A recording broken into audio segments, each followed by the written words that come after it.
Teman Ibar Tanimbar, saat ini saya sedang berada di Desa Arma, Kecamatan Nirunmas, Kabupaten Kepulauan Tanimbar pada Rabu 19 Oktober 2022.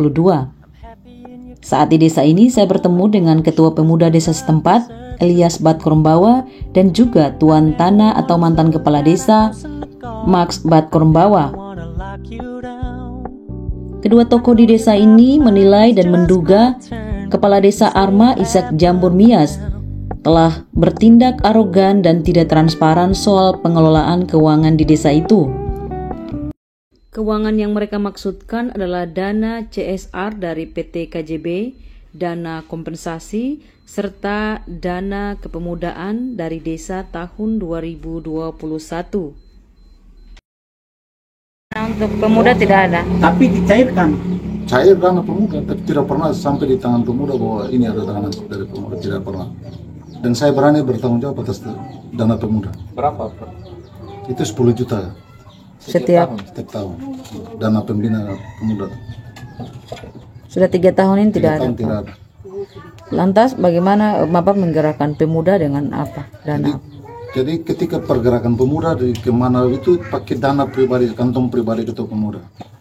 Lalu LPJ bagaimana bisa tanda tangani kalau Ya, Bapak? contoh beta yang pernah tanda tangan LPJ, Pak. LPJ tidak pernah kasih ke ketua pemuda untuk tanda tangan, tidak pernah 3 tahun. Dan saya berani buktikan bahwa kalau siapa yang tanda tangan LPJ atas nama pemuda, ya mari kita buktikan. Selain dana pemuda sebanyak 10 juta yang tidak pernah cair, Ketua Pemuda juga menjelaskan dana kompensasi 50 juta yang digunakan oleh Kades tanpa persetujuan RT RW dan juga pemuda. Setelah dipakai, baru dikasih tahu kepada masyarakat. Selain itu, Max Batkormbawa juga menambahkan bahwa uang miliaran rupiah yang mengalir ke desa ini tidak 100% diterima oleh masyarakat. Saya di sana bukan desa. Makin hari desa ini melarat. Bantuan yang begitu dikulir dari penjara. Saya katakan miliaran lah. Tidak lupa semua proyek tangan pemerintah desa saat ini tidak 100%. Masyarakat terima, masyarakat nikmati. Akan labjin kota rumahnya negeri ini saja. Kita secara kepala desa bilang negeri ini bukan negeri tapi anggaplah ya itu tinggal di dalam sampah begitulah. Tidak punya.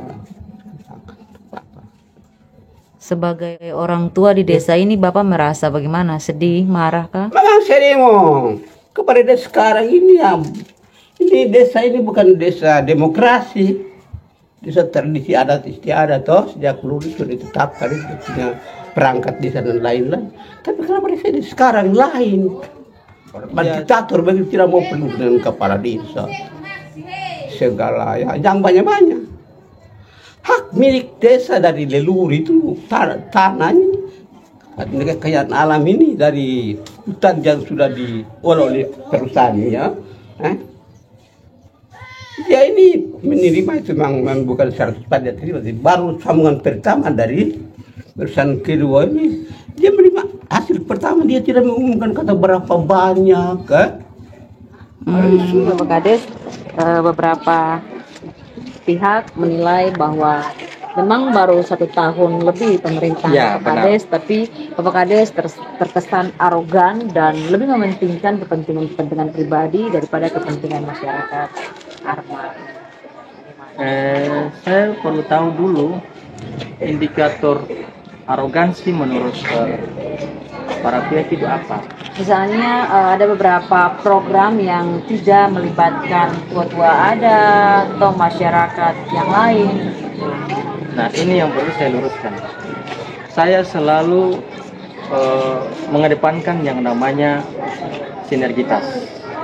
Dalam setiap kegiatan desa, musyawarah, apapun bentuknya, saya selalu mengundang secara resmi pihak-pihak terkait, tua adat, pemangku kepentingan di desa ini. Tapi ada yang kata, saya tidak tahu motivasinya apa. Mereka sendiri tidak melibatkan diri.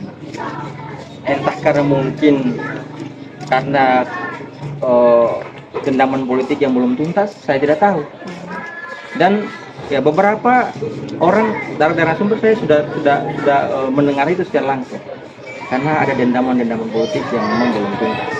Bagaimana dengan informasi adanya dana pembinaan untuk pemuda yang konon 3 tahun ini mereka tidak terima sebesar 10 juta? Dana pembinaan ini saya bingung. Setahu saya dana pembinaan memang ada sesuai dengan kewenangan regulasi Pergub, itu ada untuk pemuda, lembaga-lembaga kemasyarakatan di desa, lembaga adat desa, pendeta, pemuda, karang taruna desa itu hanya dianggarkan sebesar 5 juta. Oh, bukan 10 juta. Bukan 10 juta. Pertama, kedua saya ini kan baru jalan 1 tahun. 1 tahun jalan 2 tahun. Nah, untuk 5 juta pertama di tahun anggaran 2021 saya sudah serahkan kepada pemuda. Dan buktinya siapa, Pak? kepada Bapak Yosep. Bapak Yosep Samangun, beliau sebagai ketua Karang Taruna kala itu. Nah, ya setelah saya lantik masa kepemimpinan kepemudaan itu kemudian mengalami selesai masa periodenya, kemudian saya bentuk lagi yang baru berdasarkan kewenangan regulasi. Kita musyawarah untuk ya pembentukan ketua pemuda yang baru. Yang sekarang Pak Eli.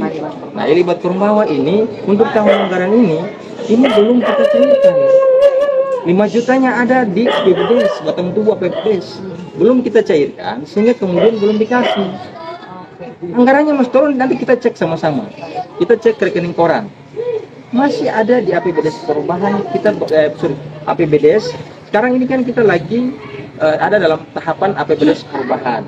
Setelah APBDes perubahan kita dudukkan selesai, baru kemudian kita ada pada pencairan. Nah, ketika sudah pencairan, baru kita kasihkan 1 tahun 5 juta. Nah, kita kasih di akhir tahun. Ya, berarti belum cair ya, Pak Belum Kades? dicairkan sama sekali. Oke, berarti belum cair ya, Pak Belum Kades? dicairkan sama sekali. Oke.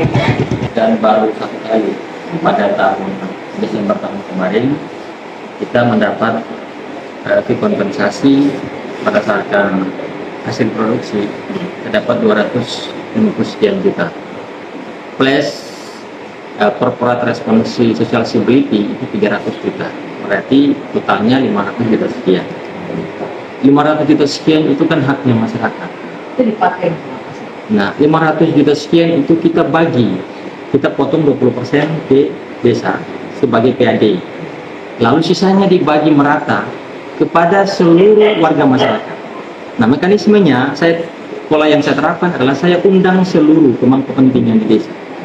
DPD, tua-tua adat, RT RW untuk sama-sama saya beberkan jumlah uangnya. Kemudian saya minta data dari setiap RT RW, lalu jumlah potensi yang ada di RT masyarakat yang ada di RT masing-masing berdasarkan kategori. Ya, tenaga full, ada janda, duda dan sebagainya, anak sekolah, pelajar dan sebagainya. Jadi bukan per kakak. Dikasih per kakak, bahkan per person. Person itu misalnya setengah lepas. Jadi mereka sudah bersekolah, belum berkeluarga tapi tetap didapat. Berdasarkan kesepakatan bersama dengan seluruh masyarakat. Nah, kita minta datanya, kita verifikasi datanya, kita pastikan apakah benar. Setelah itu kita validasi datanya, kita tetapkan nama-namanya, baru kemudian uang itu dihitung sesuai dengan jumlah masing-masing RT, diserahkanlah secara langsung kepada masing-masing ketua-ketua RT untuk kemudian dibagikan di masing-masing RT. Nah, sisa 20% itu yang dipotong ke PERDES itu kita masukkan dalam batang tubuh APBDes 65 juta sekian.